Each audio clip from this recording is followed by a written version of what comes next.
আসসালামু আলাইকুম আপুরা ভাইয়ারা, আপনাদেরকে আজকে খাবারের ভিডিও দেখাবো। অনেকদিন ধরে খাবারের ভিডিও দেখাই না। আজকে আমি খাবো হচ্ছে গরুর মাংসর শুটকি। গরুর মাংসর যে শুটকিটা সেটা আমি বানিয়েছিলাম কুরবানিদের সময় অল্প সামান্য পরিমাণে, যদিও এর ভিতরে আর খাওয়ার আমি সময় পাইনি। আজকে অনেক দিন পরে আমি গরুর মাংস শুটকিটা খাবো আপনাদের সাথে।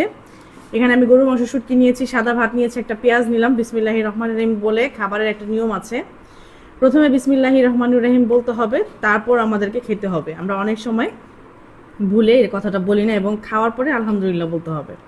বিসমিল্লাহির রহমানির রহিম। হুম হুম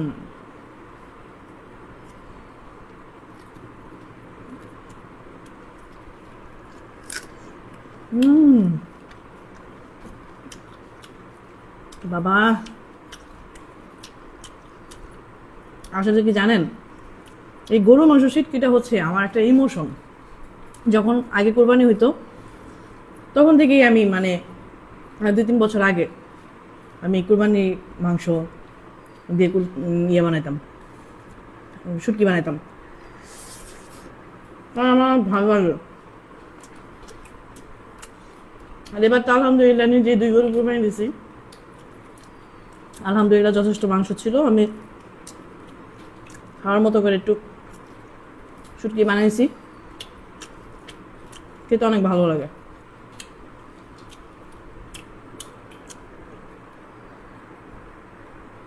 অনেক মজা হয়েছে। রান্নাটা করছি একটু ঝাল ঝাল লাল লাল করে। আপনারা সবাই জানেন আমি ঝাল খেতে পছন্দ করি। মাকে বুঝে বললাম।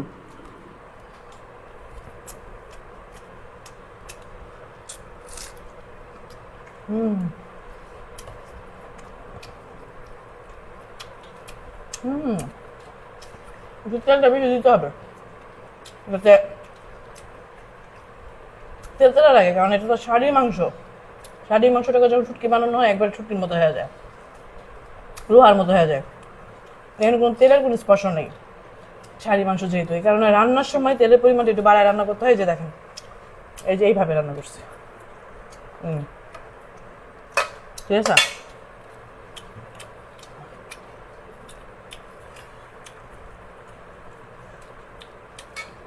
আমি হচ্ছে মুগ্ধ হয়ে যাচ্ছি নিজের রান্না খেয়ে।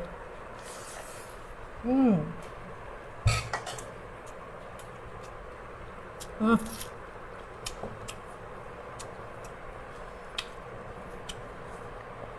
গত বছর কোরবানি দেখাইছিলাম, আর আজকে কোরবানি দেখাইতেছি, এবার কোরবানি দেখাইতেছি।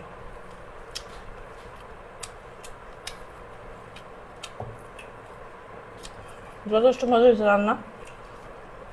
লাল লাল ঝাল ঝাল, তেল তেল, মশলা মশলা। শুটকিটা কামড়ে পড়তেছে, মনে হচ্ছে মধু খাইতেছে। হুম